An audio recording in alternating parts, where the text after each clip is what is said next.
শিক্ষক শিক্ষার্থীদের পদচারণায় মুখর থাকা ক্লাসরুমে ঝুলছে তালা।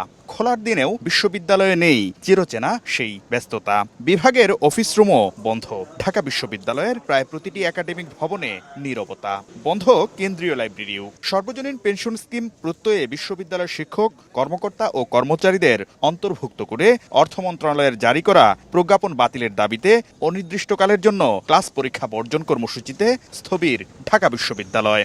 কলাভবনের মূল ফটকে অবস্থান নিয়ে বিশ্ববিদ্যালয়ের শিক্ষকরা বলেন, প্রত্যয় স্কিম ঢাকা বিশ্ববিদ্যালয় সহ বেশ কয়েকটি বিশ্ববিদ্যালয়ের স্বায়ত্তশাসনের পরিপন্থী। তাই এই স্কিমের কারণে আগামী দিনে মেধাবীরা শিক্ষকতা পেশায় আসতে আগ্রহ হারাবেন। আজকে আমাদেরকে এই অবস্থার মধ্যে আসতে হয়েছে।